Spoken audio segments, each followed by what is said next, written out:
quero encerrar com um outro caso de Filomena de Miranda, que narra, é um caso um pouco trágico, mas que narra bem esse conteúdo doutrinário. Eu já contei esse caso em outros vídeos, está, se não me falha a memória, na obra Loucura e Obsessão, onde ele fala de um pai que tinha méritos espirituais, que tinha condições espirituais e recebeu uma filha, um espírito como filha.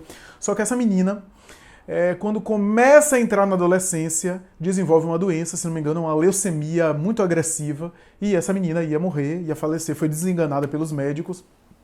O amor desse pai era tanto por essa menina que ele saía do corpo. Ele, em oração, orava a Bezerra de Menezes, e quando saía do corpo, ele era um trabalhador do bem, um espírito já com certos méritos, chegava no mundo espiritual, ele entrava em contato com Bezerra de Menezes e pedia a Bezerra de Menezes para interceder.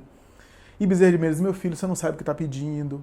A nossa irmã tem alguns débitos e essa doença é fruto dos seus débitos que vai fazê-la, inclusive, melhorar-se espiritualmente. Você é uma peça importante para ajudá-la nesse sentido.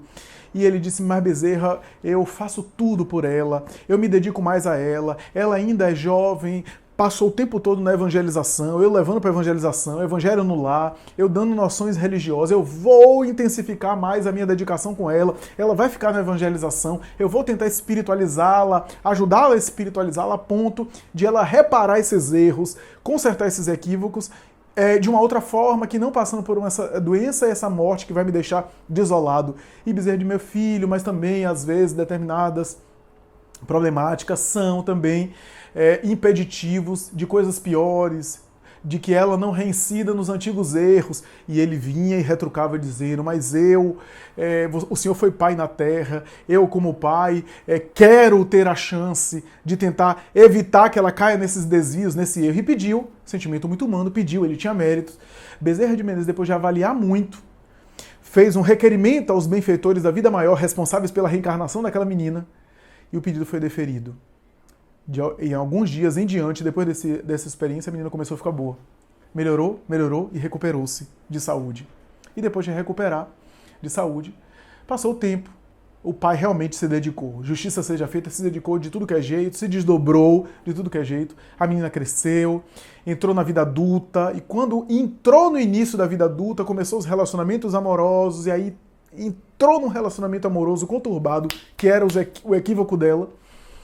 E aí começou a se perder nessa relação, começou a desenvolver conflitos os mais variados e se perdeu completamente de si mesmo, né, no aspecto, a partir do aspecto afetivo, conjugal, e depois de alguns sofrimentos nesse relacionamento, ela se suicidou, que era o equívoco antigo dessa menina. Ela se suicidou. A desencarnação precoce dela tinha por objetivo fazê-la chegar no mundo espiritual e valorizar a vida física, por ter a vida física interrompida de maneira tão jovem, tão entusiasmada. Não estou dizendo que todo caso de desencarnação de jovens é porque foi um suicídio no passado, mas muitos são, ou porque precisa valorizar a vida. Cada caso é um caso, mas no caso dela, e muitos casos também parecem reproduzir essa mesma dinâmica, ela chegou no mundo espiritual, o objetivo dela no mundo espiritual era esse. E aí ela reincidiu no mesmo equívoco, reincidiu nos mesmos erros, reincidiu no mesmo padrão que ela cultivava do passado, e o pai ficou desolado e com a consciência de culpa. E Bezerra teve que vir consolá-lo, dizendo, a culpa não é sua, não tem nada a ver, você tentou o máximo, nós somos testemunhas que você foi um pai dedicado, mas ela se equivocou de novo, reproduziu o mesmo equívoco, etc. É natural, nada está perdido, aquilo que você fez ficou plantado no coração dela e um dia vai frutificar. E aí deu uma consolação para ele, porque de fato foi um pai dedicado.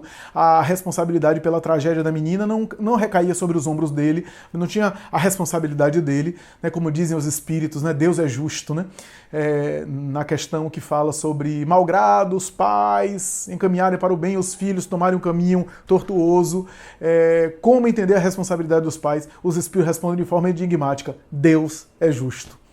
Ou seja, não dá para responsabilizar os pais por tudo também. E então, naquele momento, ele percebeu também a grandeza divina e etc. E a prece, portanto, tem esses efeitos. Tem efeitos, portanto, de cura, no caso, de melhora, de alteração, de suspensão da prova. Quando não, tem o efeito que é o principal, Kardec diz que em qualquer situação esse é o efeito principal, é o propósito maior da prece, dar forças ao sujeito, porque dando força ao sujeito ele consegue ter lucidez de enfrentar a situação, de conseguir desenvolver resignação, de ter o olhar do espírito e de internalizar a aprendizagem que tem ali naquela ocorrência. Desenvolver a aprendizagem, internalizar as virtudes do aprendizado, as virtudes da prova, que é o objetivo principal. E por fim, a prece para outra pessoa tem um efeito magnético, como uma irradiação de energia, uma vibração, à semelhança de uma fluidoterapia.